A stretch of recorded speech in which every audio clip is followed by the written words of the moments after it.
ਅਸੀਂ ਪ੍ਰਭੂ ਦੇ ਵਚਨ ਦੇ ਵਿੱਚ ਦੇਖਿਆ, ਜਿਸ ਲਈ ਅਸੀਂ 33ਵਾਂ ਭਾਵ ਪੜ੍ਹਦੇ ਪਏ ਸੀ ਕਿ ਉਹ ਲੋਕਾਂ ਨੇ ਕਿਸ ਤਰ੍ਹਾਂ ਉੱਥੇ ਬਲਦਾਂ ਦੀਆਂ ਪਿਕਚਰਾਂ ਬਣਾ ਕੇ ਸੋਨੇ ਦਾ ਬੱਚਾ ਕੇ ਉੱਥੇ ਪੂਜਾ ਕੀਤੀ। ਔਰ ਅਸੀਂ ਇਸ ਡਾਕੂਮੈਂਟਰੀ ਦੇ ਵਿੱਚ ਦੇਖ ਸਕਦੇ ਹਾਂ ਕਿ ਉਹ ਅੱਜ ਵੀ ਉਹ ਪੱਥਰ ਦੇ ਵਿੱਚ ਘੜੀਆਂ ਜੀ ਪਈਆਂ, ਕਿਉਂਕਿ ਇਹ ਜਿਹੜੇ ਲੋਕ ਸੀਗੇ ਇਹ ਈਜਿਪਟ ਤੋਂ ਆਏ ਸੀ। ਉੱਥੇ ਹਰੇਕ ਚੀਜ਼ ਜਿਹੜੀ ਆ ਉਹ ਈਜਿਪਟ ਦੇ ਸਟਾਈਲ ਲਈ ਬਣੀ ਹੋਈ, ਮਿਸਰ ਦੇ ਸਟਾਈਲ ਲਈ ਬਣੀ ਹੋਈ। ਔਰ ਉੱਥੇ ਜਿਹੜਾ ਏਪਸ ਬੁੱਲ ਜਿਸ ਦੇ ਬਾਰੇ ਕਿਹਾ ਜਾਂਦਾ, ਤੇ ਅਸੀਂ ਅਗਰ ਈਜਿਪਟ ਦੇ ਵਿੱਚ ਦੇਖੀਏ, let me show you one thing, ਅਗਰ ਅਸੀਂ ਈਜਿਪਟ ਦੇ ਵਿੱਚ ਦੇਖੀਏ ਤਾਂ ਈਜਿਪਟ ਦੇ ਵਿੱਚ ਹਾਲੇ ਵੀ ਸਾਨੂੰ ਇਸ ਤਰ੍ਹਾਂ ਦੀਆਂ ਪਿਕਚਰਾਂ ਮਿਲਦੀਆਂ ਕਿ ਅਸੀਂ ਦੇਖ ਸਕਦੇ ਕਿ ਇੱਥੇ ਜਿਹੜੀ ਹੈਗੀ ਆ ਉਸ ਦੀ ਪੂਜਾ ਕੀਤੀ ਜਾ ਰਹੀ ਆ, ਬੁੱਲ ਦੀ ਪੂਜਾ ਕੀਤੀ ਜਾ ਰਹੀ ਹੈ, ਬਲਦ ਦੀ ਪੂਜਾ ਹੁੰਦੀ ਪਈ ਆ। ਔਰ ਇਸ ਤਰ੍ਹਾਂ ਦੀਆਂ ਬਹੁਤ ਪਿਕਚਰਾਂ ਉਸ ਇਲਾਕੇ ਦੇ ਵਿੱਚ ਮਿਲਦੀਆਂ, ਜਿਹੜੀਆਂ ਕੰਧਾਂ 'ਚ ਦੀਵਾਰਾਂ ਦੇ ਵਿੱਚ, ਜਿਸ ਤਰ੍ਹਾਂ ਕਿ ਹੋਈ ਕੰਧਾਂ ਤੇ ਦੀਵਾਰਾਂ ਦੇ ਵਿੱਚ ਇਹ ਤਸਵੀਰਾਂ ਘੜੀਆਂ ਆ।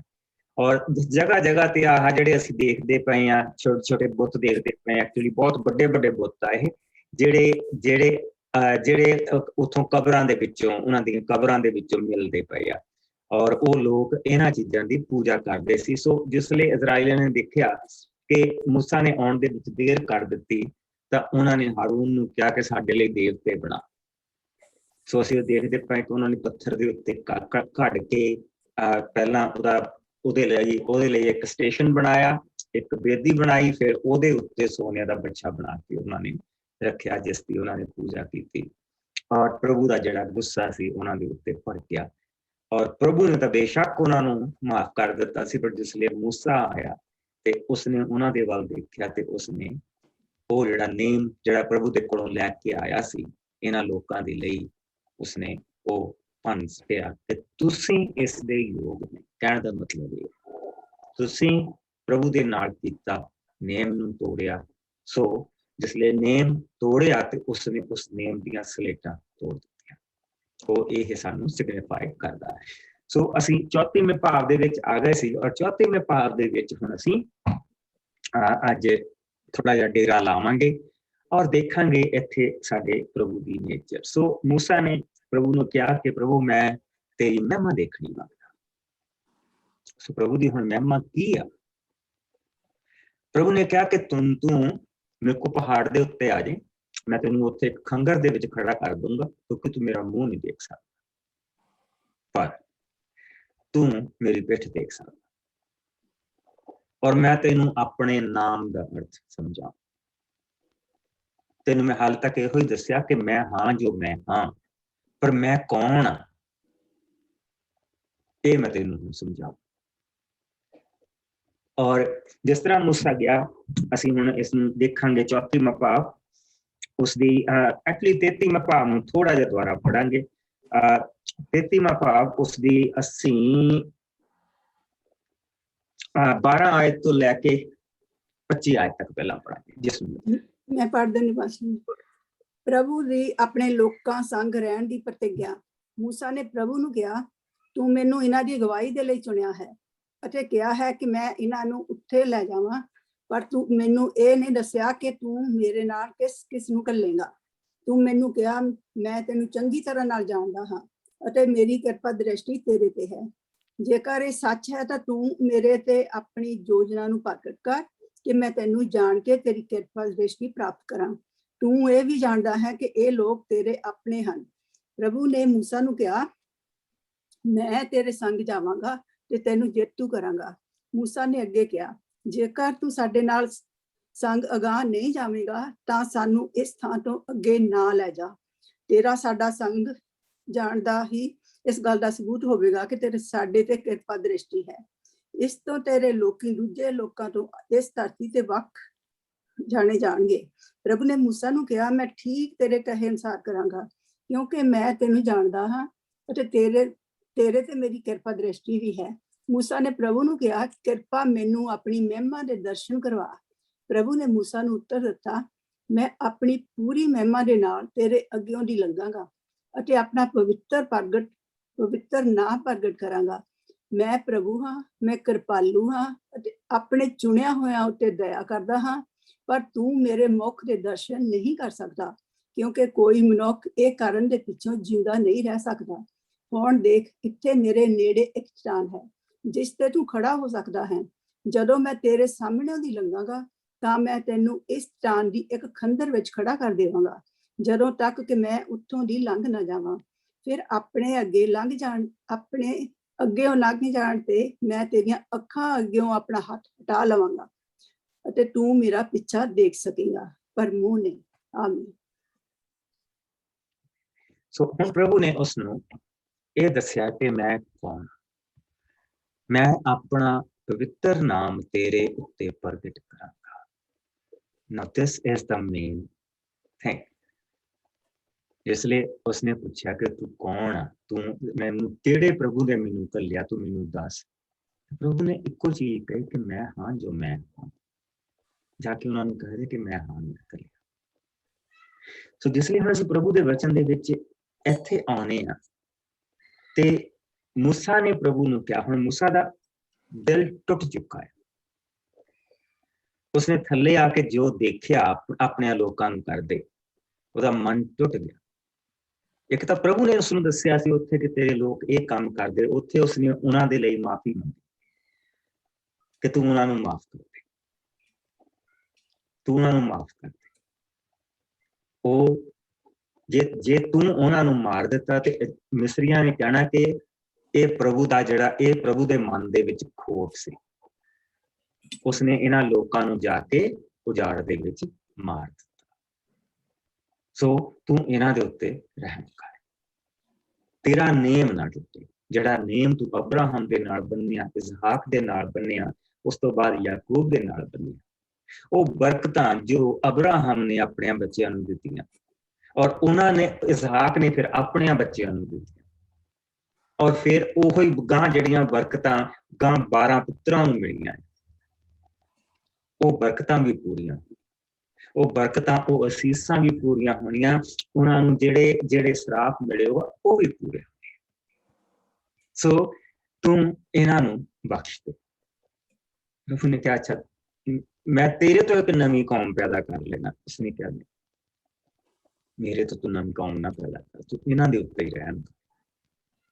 ਔਰ ਜਿਸ ਲਈ ਪ੍ਰਭੂ ਨੇ ਇਹ ਦੇਖਿਆ ਕਿ ਇਹ ਕਿੱਦਾਂ ਪਾਪੀਆਂ ਦੇ ਲਈ, ਇਹ ਕਿੱਦਾਂ ਪਾਪੀਆਂ ਦੇ ਲਈ ਮੇਰੇ ਅੱਗੇ ਮਿਹਨਤਾਂ ਕਰਦਾ ਪਿਆ,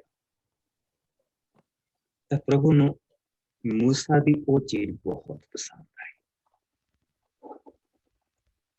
ਔਰ ਫਿਰ ਮੂਸਾ ਨੇ ਪ੍ਰਭੂ ਨੂੰ ਕਿਹਾ ਕਿ ਸਾਡੇ ਨਾਲ ਕੌਣ ਜਾਊਗਾ? ਉਸਨੇ ਕਿਹਾ, ਮੈਂ ਤੇਰੇ ਨਾਲ ਜਾ, ਪਰ ਮੈਂ ਤੈਨੂੰ ਜਿੱਤੂਗਾ। ਉਹ ਵੀ ਪ੍ਰਭੂ ਨੇ ਪਹਿਲਾਂ ਕਿਹਾ ਸੀਗਾ, ਮੈਂ ਤੇਰੇ ਨਾਲ ਫਰਿਸ਼ਤਾ ਘੱਲ ਦੂੰਗਾ। ਉਸਨੇ ਕਿਹਾ, ਮੈਂ ਤੇਰੇ ਨਾਲ ਜਾਊਂਗਾ ਔਰ ਤੈਨੂੰ ਜਿੱਤੂ ਕਰੂੰਗਾ। ਪ੍ਰਭੂ ਦੀ ਦਇਆ ਹੁੰਦੀ। ਫਿਰ ਉਸਨੇ ਕਿਹਾ ਕਿ ਜੇ ਤੂੰ ਸਾਡੇ ਨਾਲ ਨਹੀਂ ਜਾਏਗਾ, ਅਸੀਂ ਅਗਾਂਹ ਨਹੀਂ ਜਾਵਾਂਗੇ। ਉਸਨੇ ਕਿਹਾ, ਮੈਂ ਤੈਨੂੰ ਜੇਤੂ ਕਰੂੰਗਾ, ਤੂੰ ਜੇਤੂ ਠਹਿਰੇਗਾ, ਮੈਂ ਤੇਰੇ ਨਾਲ ਜਾਊਂਗਾ। ਫਿਰ ਮੂਸਾ ਨੇ ਕਿਹਾ ਕਿ ਜੇ ਸੱਚਮੁੱਚ ਤੇਰੀ ਕਿਰਪਾ ਦ੍ਰਿਸ਼ਟੀ ਮੇਰੇ ਤੇ ਮੈਨੂੰ ਆਪਣੀ ਮਿਹਨਤ ਕਰ।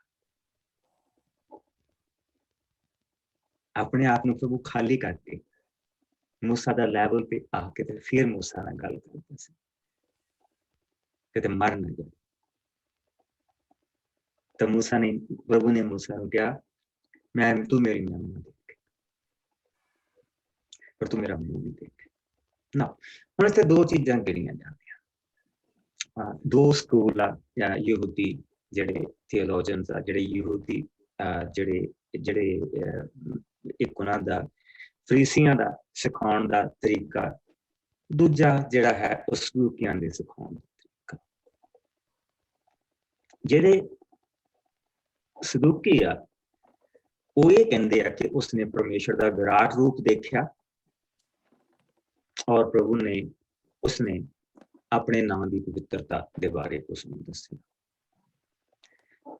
ਜਿਹੜੇ ਫਰੀਸੀ ਆ, ਬੇਸ਼ੱਕ ਉਹਨਾਂ ਨੇ ਯਿਸੂ ਮਸੀਹ ਨੂੰ ਦੇ ਉੱਤੇ ਵਿਸ਼ਵਾਸ ਨਹੀਂ ਕੀਤਾ, ਪਰ ਉਹ ਇਹ ਕਹਿੰਦੇ ਆ ਕਿ ਉਸਨੇ ਉਸ ਮਸਾਇਆ ਦਾ दर्शन किया जिहड़ा आउण वाला सी। और जिन्हें कीमत देनी।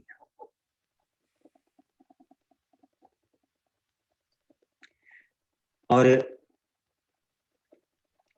जिथे तक मेरा विश्वास है, यानी कि दिस इज माइन, ये नहीं, लेकिन मैं जिहड़ा मेरा विश्वास है ये है कि जिसले प्रभु उहदे मोहरे दी लंघिया तां मसीह ने उसनूं अपनी पिठ दिखाई, और पिठ दे उत्ते जिहड़े 40 कोड़े मारे गए सी, वो जो कुछ छिलिया सी उन्हां दे नाल, जो लहू दे नाल लथपथ सी, एंड प्लस जिहड़ियां प्रभु चीज़ां कह रहा सी, उन्होंने दोनों नूं जोड़ के देखिए तो उन्हें मसीह की पिठ देखी, मुंह नहीं देखा कि मुंह का हालत की थी उन्होंने।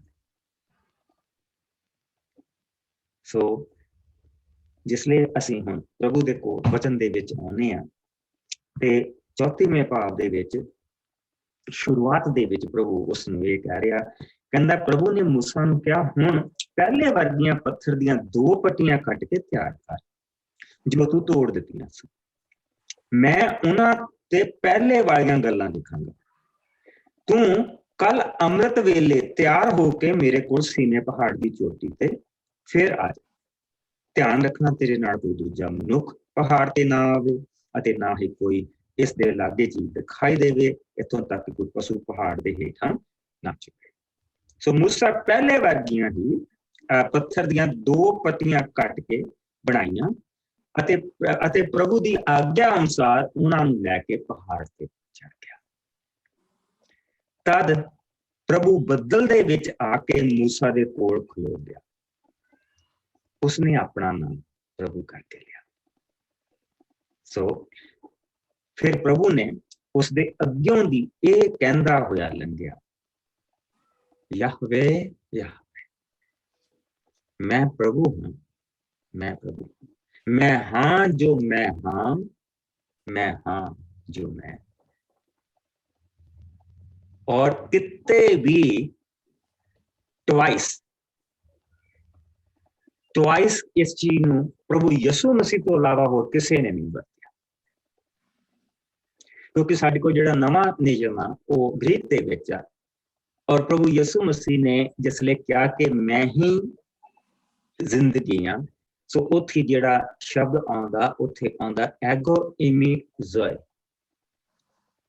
मैं ही जिंदगी,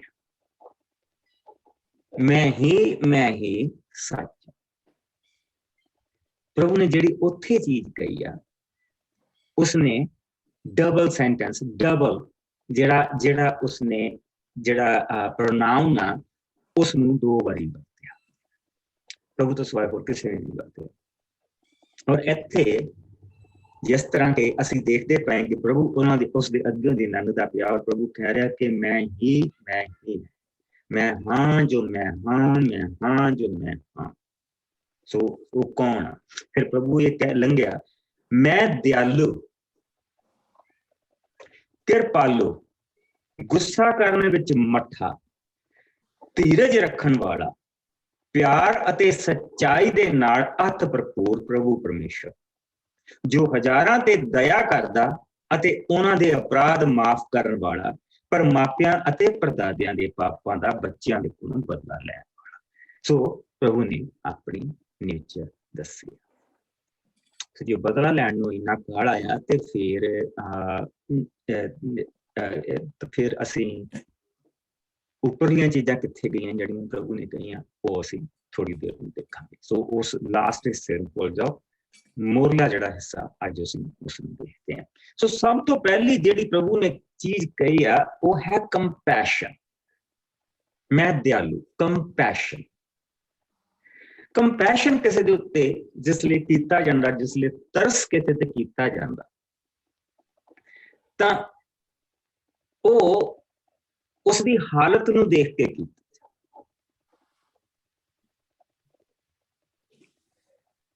असीं छोटे रूप दे विच ये कह दिंदे कि मान लो कि कोई बजुर्ग आदमी आ, ਔਰ ਉਹ ਆਪਣੀ ਵੀਲ ਚੇਅਰ ਦੇ ਉੱਤੇ ਆ, ਔਰ ਉਹ ਆਪਣੀ ਕਾਰ ਦੇ ਵਿੱਚ ਗਰੋਸਰੀ ਰੱਖਦਾ ਪਿਆ, ਰੱਖ ਨਹੀਂ ਹੁੰਦੀ ਪਈ, ਤਾਂ ਅਸੀਂ ਉਸ ਦੀ ਮਦਦ ਕਰਾ ਦਈਏ। ਦੁਨਿਆਵੀ ਤੌਰ ਤੇ ਅਸੀਂ ਇਸ ਨੂੰ, ਪਰ ਪ੍ਰਭੂ ਦੇ ਤੌਰ ਤੇ ਅਸੀਂ ਇਸ ਨੂੰ ਕਿੱਦਾਂ ਦੇਖਾਂਗੇ? That is the point. ਇਹ ਦੁਨਿਆਵੀ ਤੌਰ ਦੇ ਉੱਤੇ ਅਸੀਂ ਕਿਸੇ ਦੇ ਉੱਤੇ ਤਰਸ ਖਾਦਾ। ਅਸੀਂ ਜਾਣਦੇ ਪਏ ਹਾਂ ਉੱਥੇ ਵਿਚਾਰਾ ਇੱਕ ਹੋਮਲੈਸ ਬੰਦਾ ਬੈਠਾ ਹੈ, ਇਵਨ ਦੋ ਕਿ ਸਾਨੂੰ ਪਤਾ ਕਿ ਇਹਨੇ ਪੈਸਿਆਂ ਦਾ ਕੀ ਕਰਨਾ। ਤੁਸੀਂ $2 ਜਾਂ ਡਾਲਰ ਉਹਨੂੰ ਦੇ ਦਿੰਦੇ, ਉਹ ਉਹਦੀ ਹਾਲਤ ਤੇ ਤਰਸ ਕਰਕੇ ਤੁਸੀਂ। ਔਰ ਪ੍ਰਭੂ ਯਿਸੂ ਮਸੀਹ ਦੇ ਵਿੱਚ ਅਸੀਂ ਇਸ ਚੀਜ਼ ਨੂੰ ਪੂਰੀ ਹੁੰਦੀ ਦੇਖਾਂਗੇ। ਮੇਰੇ ਨਾਲ ਇੱਥੇ ਜਿਹੜੇ ਤੁਹਾਡੇ ਜੋ ਬਾਈਬਲ ਸਟੱਡੀ ਕਰਵਾਉਂਦੇ ਆ, ਉਹਨਾਂ ਦੇ ਲਈ ਇਹ ਖਾਸ ਕਰਕੇ ਆ, ਇਹ ਸਾਰੀਆਂ ਵਰਸਾਂ ਬੜੀਆਂ ਸੋਚ ਸਮਝ ਕੇ ਮੈਂ ਕੱਢੀਆਂ, ਸੋ ਅਸੀਂ ਉਸ ਨੂੰ ਦੇਖੇ। ਮੇਰੇ ਨਾਲ ਤੁਸੀਂ ਯਹੂਨਾ ਦੇ 4ਥੇ ਭਾਗ ਦੇ ਵਿੱਚ ਪੇਜ ਹੈਗਾ 168 ਨਵੇਂ ਨਿਯਮ ਦੇ ਵਿੱਚ, ਔਰ ਉੱਥੇ ਅਸੀਂ ਪ੍ਰਭੂ ਦਾ ਦਿਆਲੂ ਹੋਣਾ ਦੇਖਦੇ ਹਾਂ ਤੇ ਕਿਸ ਤਰ੍ਹਾਂ ਪ੍ਰਭੂ ਦਿਆਲੂ, ਕਿੱਦਾਂ ਉਹ ਉਸਦੇ ਮਨ ਦੇ ਵਿੱਚ ਤਰਸ ਕਿਸ ਤਰ੍ਹਾਂ ਦਾ ਹੈ। ਠੀਕ, ਦੋ ਚੀਜ਼ਾਂ ਦੇਖਾਂਗੇ। ਸਭ ਤੋਂ ਪਹਿਲਾਂ ਅਸੀਂ ਦੇਖਾਂਗੇ ਕਿ ਪ੍ਰਭੂ ਨੇ ਇੱਕ ਔਰਤ ਦੇ ਨਾਲ ਉੱਥੇ ਗੱਲ ਕਰਦੇ ਪਏ ਆ, ਔਰ ਉਹ ਵਿਚਾਰੀ ਦੀ ਲਾਈਫ ਜਿਹੜੀ ਆ ਉਹ ਬਹੁਤ ਬਹੁਤ ਮੁਸ਼ਕਲਾਂ ਦੇ ਵਿੱਚ ਦੀ ਗੁਜ਼ਰਦੀ ਪਈ ਹੈ। ਔਰ ਈਵਨ ਜਿਹੜੀ ਉਹਦੀ ਦੁਨਿਆਵੀ ਜ਼ਿੰਦਗੀ ਵੀ ਆ, ਉਹ ਵੀ ਮਰਦਾਂ ਨੇ ਨਰਕ ਬਣਾ ਦਿੱਤੀ, ਰਾਈਟ। ਸੋ ਇੱਥੇ ਅਸੀਂ ਉਸ ਔਰਤ ਨੂੰ ਦੇਖਦੇ ਪਏ ਹਾਂ। ਤੁਸੀਂ ਜਿਸ ਤਰ੍ਹਾਂ ਕਿ ਆਪਣੇ ਲਈ ਇਹ ਸਾਰਾ ਚੈਪਟਰ ਜਿਹੜਾ ਹੈਗਾ 1 ਤੋਂ ਲੈ ਕੇ ਤਾਂ ਤੁਸੀਂ ਇਸ ਨੂੰ 1 ਤੋਂ ਲੈ ਕੇ 42 ਤਾਈਂ ਲਿਖ ਲਓ। ਚੈਪਟਰ 4 1 ਤੋਂ ਲੈ ਕੇ 42 ਤਾਈਂ, ਲੇਕਿਨ ਅਸੀਂ ਇੰਨਾ ਪੜਾਂਗੇ ਨਹੀਂ, ਪੜਾਂਗੇ ਅੱਜ ਅਸੀਂ ਥੋੜਾ। ਸੋ ਪ੍ਰਭੂ ਯਿਸੂ ਮਸੀਹ ਜਿੱਥੋਂ ਇਹ ਸਾਰੀ ਚੀਜ਼ ਸ਼ੁਰੂ ਹੁੰਦੀ ਹੈ, ਪ੍ਰਭੂ ਯਿਸੂ ਮਸੀਹ ਸਾਮਰੀਆ ਦੇ ਵਿੱਚ ਦੀ ਹੋ ਕੇ ਲੰਘੇ। ਪ੍ਰਵਚਨ ਇਹ ਕਹਿੰਦਾ ਕਿ ਉਹਨਾਂ ਨੇ ਉੱਥੇ ਜਾਣਾ ਜ਼ਰੂਰੀ ਸੀ। ਨਾ ਯਹੂਦੀ ਸਾਮਰੀ ਲੋਕਾਂ ਨੂੰ ਇੰਨੀ ਜ਼ਿਆਦਾ ਨਫ਼ਰਤ ਕਰਦੇ ਸੀ ਕਿ ਜੇ ਉਹਨਾਂ ਨੇ ਗਲੀਲ ਦੇ ਇਲਾਕੇ ਦੇ ਵਿੱਚ ਜਾਣਾ ਤੇ ਉਹ ਘੁੰਮ ਕੇ ਦੂਜੇ ਪਾਸੇ ਦੀ ਜਾਂਦੇ ਸੀ, ਜਿਹੜੀ ਪੂਰੇ 1 ਦਿਨ ਦੀ ਯਾਤਰਾ ਸੀ। ਲੇਕਿਨ ਜਿਹੜੀ ਵਿੱਚ 4 ਘੰਟੇ ਦੀ ਯਾਤਰਾ ਸੀ ਉਹ ਨਹੀਂ ਸੀ ਉਹ ਕਰਦੇ, ਇੰਨੀ ਨਫ਼ਰਤ ਕਰਦੇ ਸੀ। ਲੇਕਿਨ ਪ੍ਰਭੂ ਯਿਸੂ ਮਸੀਹ ਉਹ ਸਾਮਰੀ ਲੋਕ, ਕਿਉਂਕਿ ਜਿਸ ਵੇਲੇ ਸਾਮਰੀ ਲੋਕ ਕੌਣ ਸੀ, ਹੁਣ ਸਵਾਲ ਇਹ ਆ ਗਿਆ ਸਾਮਰੀ ਲੋਕ ਕੌਣ ਸੀ? ਜਿਸ ਵੇਲੇ ਦਾਊਦ ਦੇ ਪੁੱਤਰ ਦੂਸਰੇ ਸੁਲੇਮਾਨ ਨੇ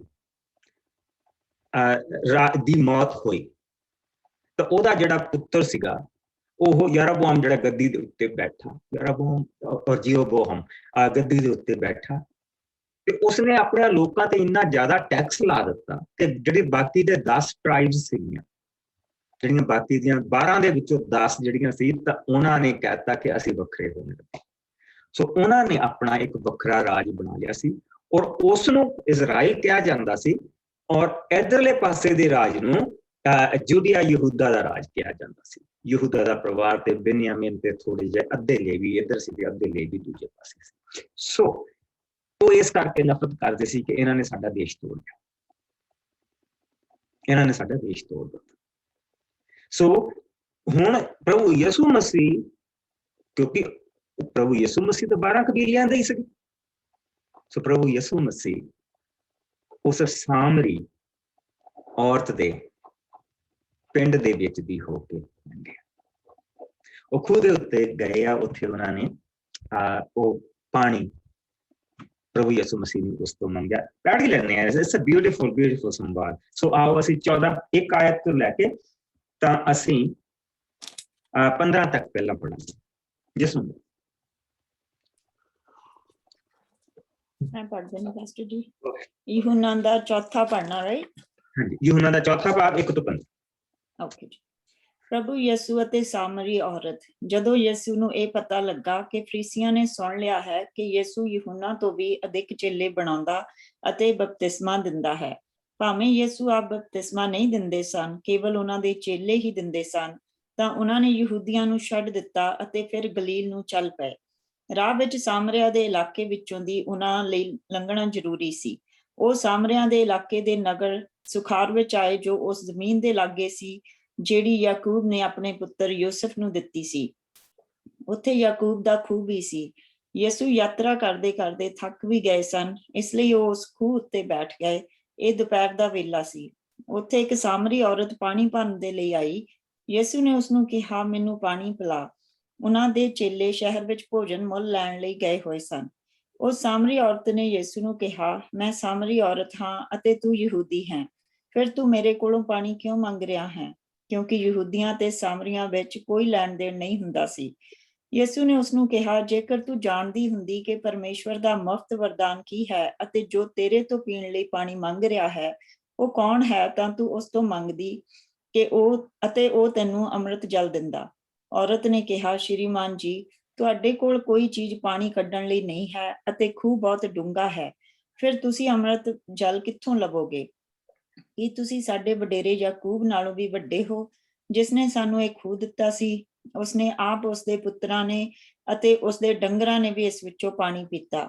ਯਿਸੂ ਨੇ ਉੱਤਰ ਦਿੱਤਾ, ਜੋ ਕੋਈ ਇਸ ਜਲ ਵਿੱਚੋਂ ਪੀਵੇਗਾ ਉਹ ਫਿਰ ਤਿਆਇਆ ਹੋਵੇਗਾ, ਪਰ ਉਹ ਜਿਹੜਾ ਉਸ ਜਲ ਨੂੰ ਪੀਵੇਗਾ ਜੋ ਮੈਂ ਦੇਵਾਂਗਾ ਉਹ ਫਿਰ ਕਦੇ ਤਿਆਇਆ ਨਹੀਂ ਹੋਵੇਗਾ, ਸਗੋਂ ਉਹ ਜਲ ਉਸਦੇ ਅੰਦਰ ਅਨੰਤ ਕਾਲ ਲਈ ਅੰਮ੍ਰਿਤ ਜਲ ਦਾ ਸੋਮਾ ਬਣ ਜਾਵੇਗਾ। ਔਰਤ ਨੇ ਕਿਹਾ, ਸ਼੍ਰੀਮਾਨ ਜੀ, ਮੈਨੂੰ ਉਹ ਜਲ ਦਿਓ ਕਿ ਮੈਂ ਫਿਰ ਤਿਹਾਈ ਨਾ ਹੋਵਾਂ ਅਤੇ ਨਾ ਫਿਰ ਇੱਥੇ ਜਲ ਭਰਨ ਦੇ ਲਈ ਆਵਾਂ। ਸੋ ਅਸੀਂ ਇੱਥੇ ਦੇਖ ਲਿਆ ਕਿ ਦੋ ਵਿਚਾਰੀ ਦੇ ਉੱਤੇ ਇੱਕ ਤਾਂ ਉਹਦੇ ਨਾਲ ਜੁੜਿਆ, ਜੰਮਦੀ ਦੇ ਨਾਲ ਹੀ ਜੁੜਿਆ ਹੈ ਕਿ ਉਹ ਸਾਮਰੀ, ਔਰ ਜਿਹੜੇ ਯਹੂਦੀ ਆ, ਜਿਹੜੇ ਇੱਧਰ ਫਰੀਸੀ ਆ, ਸਦੂਕੀ ਆ, ਧਰਮ ਗ੍ਰੰਥੀ ਆ, ਉਹ ਤਾਂ ਉਹਨਾਂ ਨੇ ਆਲਰੇਡੀ ਕਹਿਤਾ ਕਿ ਨਰਕ ਦੇ ਭਾਗੀ। ਇਹ ਤਾਂ ਸਾਰੇ ਦੇ ਸਾਰੇ ਜਿਹੜੀਆਂ ਇਹ ਟ੍ਰਾਈਬਸ ਆ ਇਹ ਨਰਕ ਦੇ ਵਿੱਚ ਜਾਣਗੇ। ਔਰ ਉਹ ਇਹ ਚੀਜ਼ ਕਹਿੰਦੇ ਹੋਏ ਇਹ ਭੁੱਲ ਜਾਂਦੇ ਸੀਗੇ, ਕਿਉਂਕਿ ਉਹ ਆਪਣੇ ਆਪ ਨੂੰ ਤਾਂ ਕਹਿੰਦੇ ਸੀ ਕਿ ਅਸੀਂ ਸਵਰਗ ਦੇ ਵਿੱਚ ਜਾਣਾ ਕਿਉਂਕਿ ਅਸੀਂ ਅਬਰਾਹਮ ਦੀ ਸੰਤਾਨ। ਤੇ ਕੀ ਉਹ ਅਬਰਾਹਮ ਦੀ ਸੰਤਾਨ ਨਹੀਂ? ਉਹ ਵੀ ਅਬਰਾਹਮ ਦੀ ਸੰਤਾਨ ਆ। ਉਹਨਾਂ ਦੇ ਵਡੇਰੇ ਯਾਕੂਬ ਨੇ ਉਹ 10 ਟ੍ਰਾਈਬਾਂ ਨੂੰ ਵੀ ਉਸਨੇ ਬਰਕਤ ਦਿੱਤੀ, ਉਹਨਾਂ ਨੂੰ ਵੀ ਬਰਕਤ ਮਿਲੀ। ਸੋ ਪ੍ਰਭੂ ਨੇ ਸਭ ਤੋਂ ਪਹਿਲੀ ਵਾਰੀ ਜਿਸ ਦੇ ਮੂਹਰੇ ਇਹ ਚੀਜ਼ ਖੋਲੀ ਕਿ ਮੁਕਤੀ ਦਾਤਾ ਮੈਂ, ਉਹ ਇਹ ਔਰਤ ਸੀ। ਪਰ ਹੁਣ ਦੇਖਿਓ, ਉਹ ਹੁਣ ਸੰਵਾਦ ਜਿਹੜਾ ਨਾ ਉਹ ਬਦਲਣਾ ਸ਼ੁਰੂ ਹੋ ਗਿਆ। ਸੋ ਪ੍ਰਭੂ ਯਿਸੂ ਮਸੀਹ ਨੇ ਪਹਿਲੀ ਚੀਜ਼ ਇਹ ਕਹੀ ਕਿ ਜੇ ਤੂੰ ਜਾਣਦੀ ਕਿ ਕੌਣ ਤੇਰੇ ਤੋਂ ਮੰਗਦਾ ਪਿਆ ਤਾਂ ਤੂੰ ਉਸ ਤੋਂ ਮੰਗਦੀ ਤਾਂ ਤੈਨੂੰ ਉਹ ਜਲ ਦਿੰਦਾ ਜਿਸ ਨਾਲ ਜੀਵਨ ਜਲ ਦੀਆਂ ਧਾਰਾਂ ਤੇਰੇ ਵਿੱਚ ਫੁੱਟਦੀਆਂ। ਤਾਂ ਉਸਨੇ ਕਿਹਾ, ਫਿਰ ਤਾਂ ਸ਼੍ਰੀਮਾਨ ਜੀ ਮੈਨੂੰ ਉਹ ਜਲ ਦਿਓ ਕਿ ਮੈਂ ਕਦੀ ਤਿਹਾਈ ਨਾ।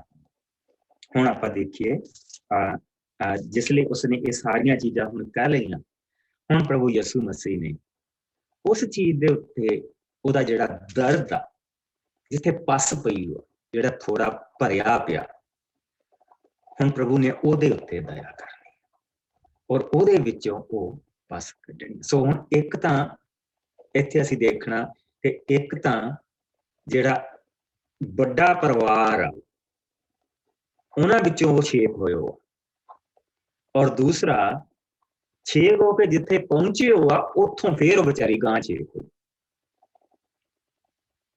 ਸੋ ਆਓ ਇਸ ਨੂੰ ਦੇਖੀਏ 16 ਤੋਂ ਲੈ ਕੇ 26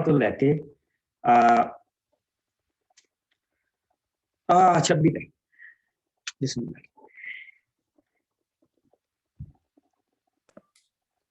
ਨਹੀਂ ਪੜ੍ਹਦੇ।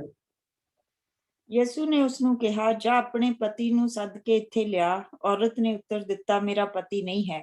ਯਿਸੂ ਨੇ ਕਿਹਾ, ਤੂੰ ਠੀਕ ਉੱਤਰ ਦਿੱਤਾ ਹੈ, ਮੇਰਾ ਪਤੀ ਨਹੀਂ ਹੈ।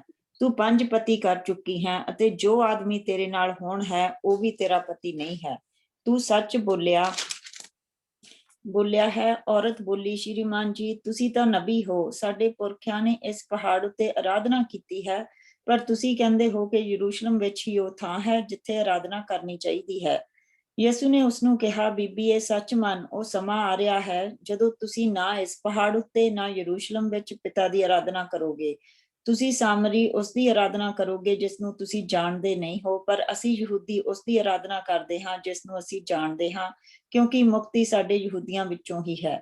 ਉਹ ਸਮਾਂ ਆ ਰਿਹਾ ਹੈ, ਸਗੋਂ ਆ ਚੁੱਕਾ ਹੈ, ਜਦੋਂ ਕਿ ਸੱਚੇ ਆਰਾਧਕ ਪਿਤਾ ਦੀ ਆਰਾਧਨਾ ਸੱਚਾਈ ਅਤੇ ਆਤਮਾ ਨਾਲ ਕਰਨਗੇ, ਕਿਉਂਕਿ ਪਿਤਾ ਇਹੋ ਜਿਹੇ ਆਰਾਧਕ ਨੂੰ ਹੀ ਚਾਹੁੰਦਾ ਹੈ।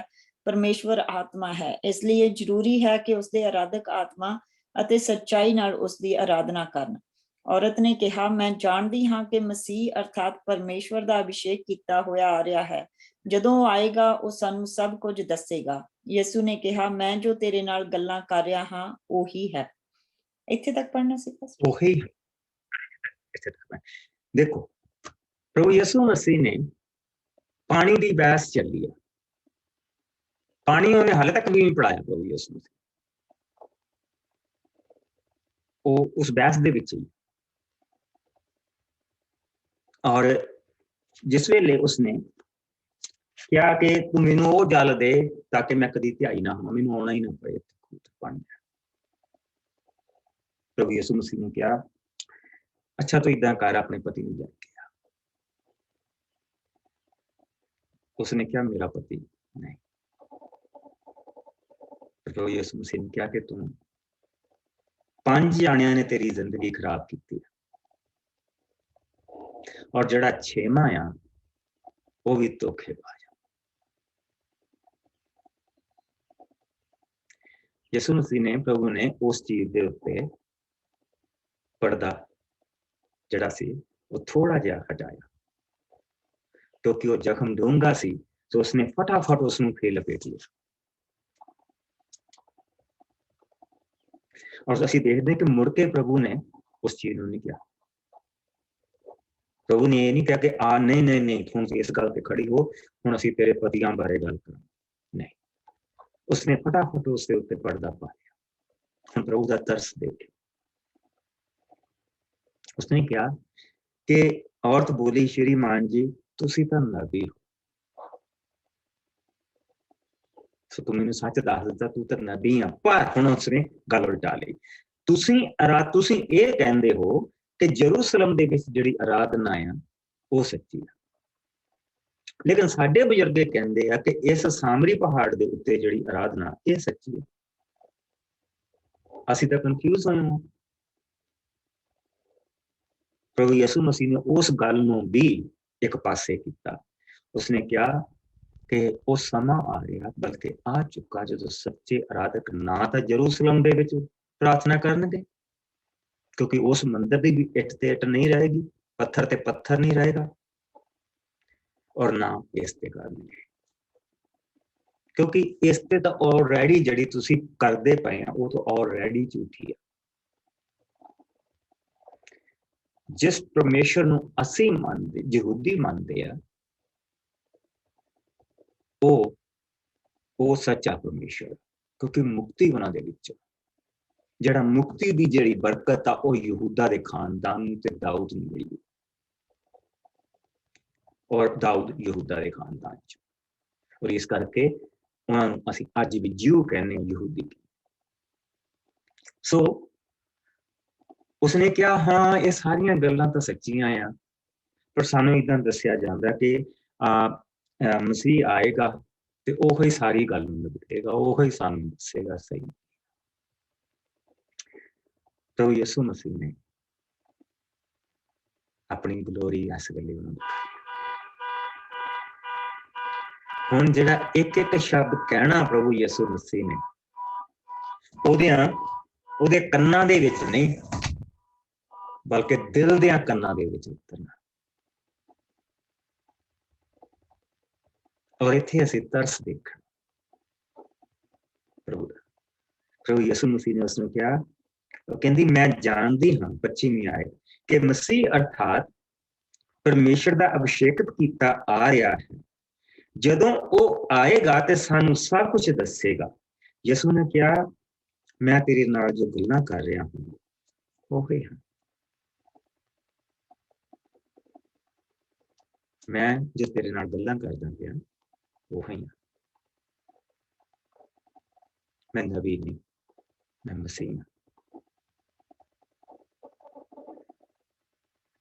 ਉਸ ਵੇਲੇ ਤੱਕ ਚੇਲੇ ਵੀ ਉੱਥੇ ਆ ਗਏ। ਹੰਦਾਰੀ ਨੇ ਤਾਂ ਬਿਗਨ ਪਾਉਣਾ ਹੀ ਪਾਉਣਾ ਆਪਣਾ, ਰਾਈਟ। ਉਸ ਵੇਲੇ ਤੱਕ ਚੇਲੇ ਵੀ ਉੱਥੇ ਆ ਗਏ। ਉਹਨਾਂ ਨੂੰ ਇਹ ਦੇਖ ਕੇ ਕਿ ਯਿਸੂ ਇੱਕ ਔਰਤ ਨਾਲ ਗੱਲਾਂ ਕਰ ਰਹੇ ਹਨ, ਬਹੁਤ ਹੈਰਾਨੀ ਵੀ ਇਹ ਇੱਕ ਔਰਤ ਨਾਲ ਗੱਲਾਂ ਕਰਦਾ ਪਿਆ, ਉਹ ਵੀ ਸਾਮਰੀ ਔਰਤ ਦੇ ਨਾਲ, ਉਹ ਵੀ ਇੱਕ ਸਾਮਰੀ ਔਰਤ ਨਾਲ। ਪਰ ਕਿਸੇ ਨੇ ਯਿਸੂ ਨੂੰ ਪੁੱਛਿਆ ਨਹੀਂ ਕਿ ਉਹ ਕੀ ਚਾਹੁੰਦੇ ਹਨ ਜਾਂ ਉਹ ਔਰਤ ਦੇ ਨਾਲ ਗੱਲਾਂ ਕਿਉਂ ਕਰਦੇ ਹਨ। ਹੌਸਲਾ ਨਹੀਂ ਦਿਆ। ਚੇਲੇ ਜਿਹੜੇ ਪ੍ਰਭੂ ਦੇ ਨਾਲ ਰਹਿੰਦੇ ਆ, ਉਹ ਇਸ ਚੀਜ਼ ਦੇ ਵਿੱਚ ਪਏ ਹੋ ਆ ਕਿ ਅਸੀਂ ਯਹੂਦੀ ਇਹ ਸਾਮਰੀ ਔਰਤ ਦੇ ਨਾਲ ਗੱਲਾਂ ਕਿੱਦਾਂ ਕਰਦਾ ਪਿਆ। ਕੋਈ ਤਰਸ ਨਹੀਂ ਉਹਨਾਂ ਦੇ ਦਿਲ ਦੇ ਵਿੱਚ, ਕੁਛ ਨਹੀਂ। ਪਰ ਪ੍ਰਭੂ ਨੇ ਉਹਨਾਂ ਨੂੰ ਹਾਲੇ ਜਵਾਬ ਨਹੀਂ ਦਿੱਤਾ। ਪਰ ਔਰਤ ਆਪਣਾ ਪਾਣੀ ਵਾਲਾ ਕੜਾ ਛੱਡ ਕੇ ਸ਼ਹਿਰ ਦੇ ਵਿੱਚ ਵਾਪਸ ਗਈ ਅਤੇ ਲੋਕਾਂ ਨੂੰ ਕਹਿਣ ਲੱਗੀ, ਆਓ ਇੱਕ ਆਦਮੀ ਨੂੰ ਦੇਖੋ ਜਿਸਨੇ ਉਹ ਸਭ ਕੁਝ ਮੈਨੂੰ ਦੱਸ ਦਿੱਤਾ ਹੈ ਜੋ ਮੈਂ ਕੀਤਾ ਹੈ। ਕਿਤੇ ਇਹ ਉਹੀ ਮਸੀਹ ਤਾਂ ਨਹੀਂ ਹੈ। ਲੋਕੀ ਸ਼ਹਿਰ ਦੇ ਵਿੱਚੋਂ ਨਿਕਲੇ ਅਤੇ ਯਿਸੂ ਦੇ ਕੋਲ ਆਉਣ ਲੱਗੇ। ਕੌਣ ਇਹ ਜਿਸ ਔਰਤ ਦੀ ਜ਼ਿੰਦਗੀ ਏਦਾਂ ਦੀ ਹੋਵੇ ਜਿਹੜੀ ਕੁੜੱਤਣ ਨਾਲ ਭਰੀ ਪਈ ਹੋਵੇ, ਕੌਣ ਉਹਦੀ ਗੱਲ ਮੰਨੇਗਾ? ਕਿਉਂਕਿ ਉਹ ਤਾਂ ਕਿਸੇ ਨਾਲ, ਉਹ ਤਾਂ ਉਸ ਸਮੇਂ ਪਾਣੀ ਵੀ ਉਸ ਸਮੇਂ ਭਰਨ ਜਾਂਦੀ ਜਿਸ ਵੇਲੇ ਕੋਈ ਨਹੀਂ ਜਾਂਦਾ ਪਿਆ, 3 ਦੇ ਦੁਪਹਿਰੇ। ਔਰ ਕੌਣ ਉਹਦੀ ਗੱਲ ਮੰਨੇ? ਕਿਉਂਕਿ ਉਸਨੇ ਇੱਕ ਜਿਹੜੀ ਉਹਦੀ ਟੈਸਟਮਨੀ, ਜੋ ਪ੍ਰਭੂ ਨੇ ਉਸਦੀਆਂ ਦਿਲ ਦੀਆਂ ਅੱਖਾਂ ਖੋਲ ਦਿੱਤੀਆਂ, ਕਿਉਂਕਿ ਜਿਸਨੇ ਉਸਨੇ ਕਿਹਾ ਕਿ ਮੈਂ ਉਹੀ ਹਾਂ ਜਿਸ ਦਾ ਇੰਤਜ਼ਾਰ ਹੋ ਰਿਹਾ ਸੀ। ਔਰ ਹੁਣ ਸਮਾਂ ਆ ਗਿਆ ਕਿ ਲੋਕ ਨਾ ਇਸ ਮੰਦਿਰ ਦੇ ਵਿੱਚ ਤੇ ਨਾ ਉਸ ਮੰਦਿਰ ਦੇ ਵਿੱਚ ਉਪਾਸਨਾ ਕਰਨਗੇ, ਪਰ ਉਪਾਸਨਾ ਹੋਏਗੀ ਇਸ ਦਿਲ ਦੇ ਵਿੱਚ ਤੇ ਸੱਚਾਈ ਦੇ ਨਾਲ ਔਰ ਆਤਮਾ ਦੇ ਨਾਲ। ਔਰ ਉਸਨੇ, ਪ੍ਰਭੂ ਨੇ ਉਹ ਦਰਵਾਜ਼ਾ ਉਸਦੇ ਅੰਦਰੋਂ ਖੋਲ ਦਿੱਤਾ ਜਿਹੜਾ ਬੰਦ ਸੀ। ਔਰ ਉਸਨੇ ਕਿਹਾ, ਲੋਕਾਂ ਨੂੰ ਜਾ ਕੇ ਇਹ ਕਹਿੰਦੀ ਪਈ ਆ ਕਿ ਮੈਂ ਜੋ ਕੁਛ ਕੀਤਾ ਸੀ ਉਸਨੇ ਮੈਨੂੰ ਸਾਰਾ ਕੁਛ ਦੱਸ ਦਿੱਤਾ।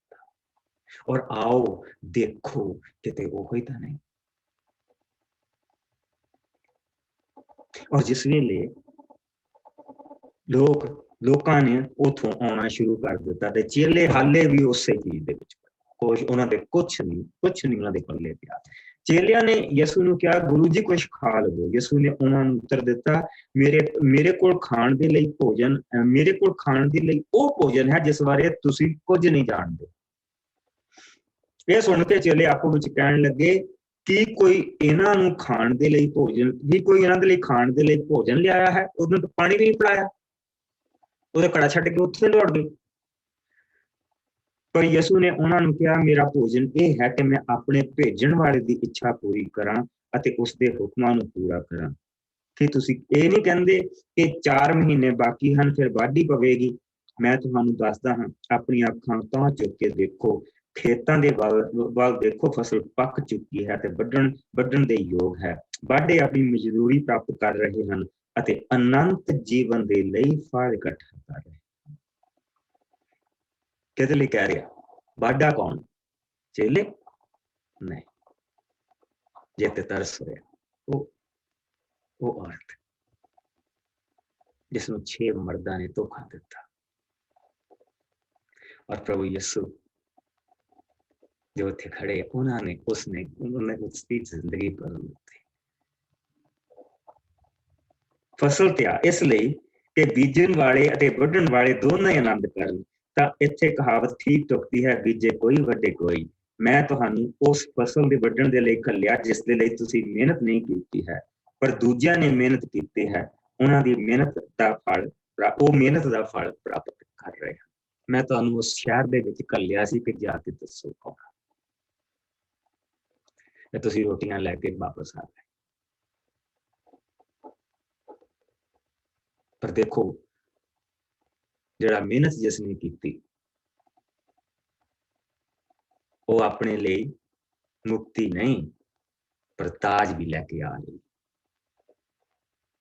ਉਹ ਤਾਜ ਵੀ ਉਸਨੇ ਪ੍ਰਾਪਤ ਕੀਤੇ। ਉਹ ਸ਼ਹਿਰ ਦੇ ਬਹੁਤ ਸਾਰੇ ਸਾਮਰੀ ਲੋਕਾਂ ਯਸੂ ਦੀ ਗਵਾਹੀ ਸੁਣ ਕੇ, ਉਸ ਔਰਤ ਦੀ ਗਵਾਹੀ ਸੁਣ ਕੇ ਵਿਸ਼ਵਾਸ ਕੀਤਾ, ਜਿਸਨੇ ਕਿਹਾ ਸੀ ਕਿ ਉਸਨੇ ਸਭ ਕੁਝ ਦੱਸ ਦਿੱਤਾ ਹੈ ਜੋ ਮੈਂ ਅੱਜ ਤੱਕ ਕੀਤਾ ਸੀ। ਉਹ ਸਾਮਰੀ ਯਸੂ ਦੇ ਕੋਲ ਆਏ ਤੇ ਬੇਨਤੀ ਕੀਤੀ ਕਿ ਉਹਨਾਂ ਦੇ ਨਾਲ ਰਹਿਣ। ਯਸੂ ਉਹਨਾਂ ਦੇ ਕੋਲ 2 ਦਿਨ ਰਹੇ। ਬਹੁਤ ਸਾਰੇ ਹੋਰ ਸਾਮਰੀਆ ਦੇ ਰਹਿਣ ਵਾਲਿਆਂ ਨੇ ਵੀ ਯਸੂ ਦੇ ਵਚਨ ਸੁਣ ਕੇ ਵਿਸ਼ਵਾਸ ਕੀਤਾ।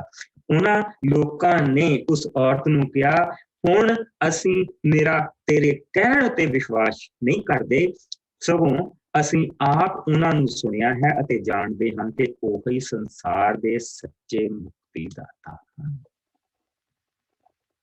ਸੋ ਫਲ ਕਿਹਨੇ ਇਕੱਠਾ ਕੀਤਾ,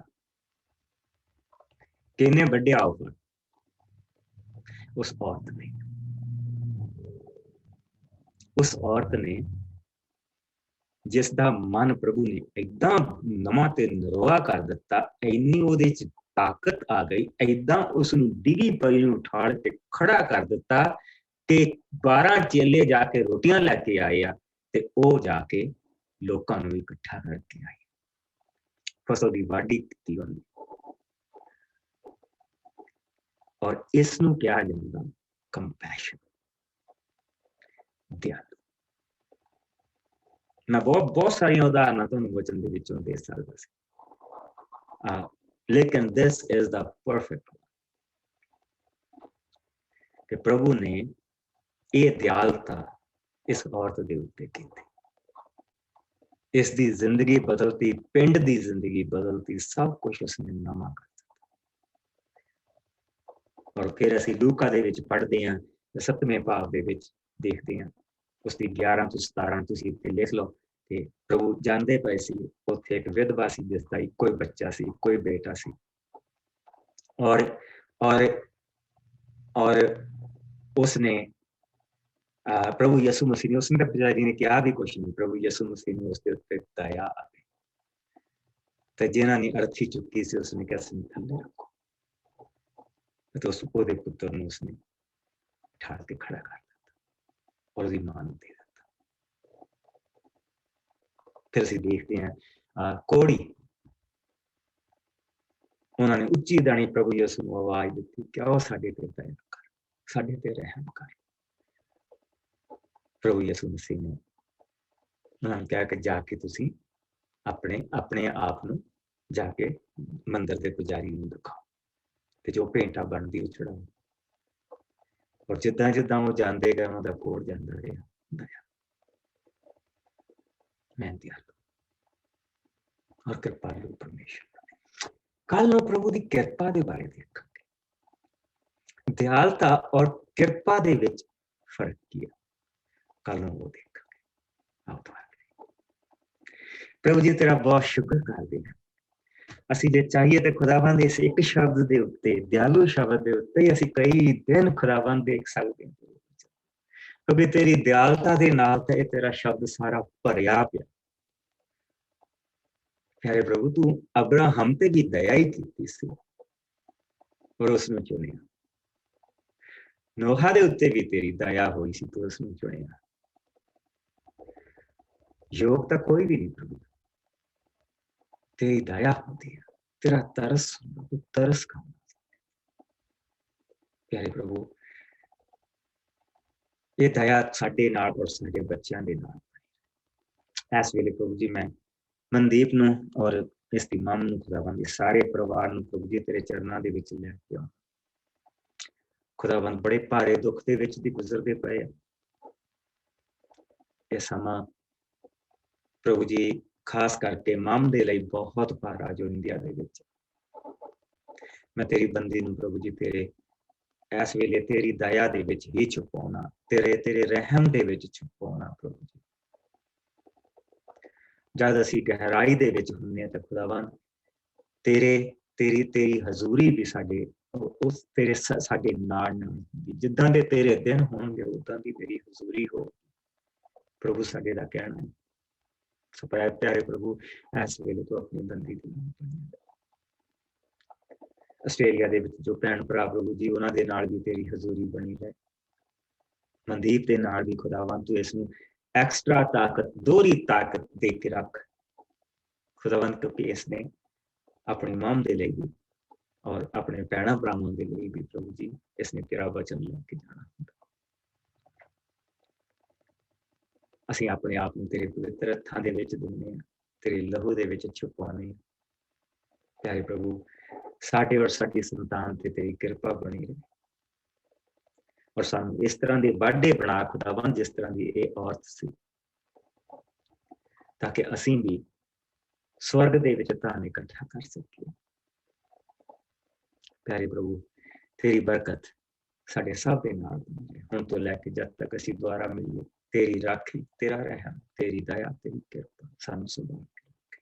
ਮਸੀਹ ਯਿਸੂ ਦੇ ਮਿੱਠੇ ਔਰ ਪਿਆਰੇ ਨਾਮ ਚ ਸਾਰੇ ਪ੍ਰਭੂ ਬਲੈਸ ਯੂ। ਸੋ ਕੱਲ ਨੂੰ ਅਸੀਂ ਇਸ ਦਾ ਦੂਸਰਾ ਹਿੱਸਾ ਦੇਖਾਂਗੇ ਔਰ ਥੋੜੇ ਦਿਨ ਹੁਣ ਅਸੀਂ ਇਸ ਦੇ ਉੱਤੇ ਅਸੀਂ ਆਪਣੇ ਬਤਾਵਾਂਗੇ ਔਰ ਪ੍ਰਭੂ ਦੇ ਨਾਮ ਦੀ ਬਰਕਤ, ਯਿਸੂ ਨਾਮ ਦੀ ਬਰਕਤ ਕਿ ਕਿਸ ਤਰ੍ਹਾਂ ਦੀ ਬਰਕਤ ਉਸ ਦੇ ਵਿੱਚ ਉਸਨੂੰ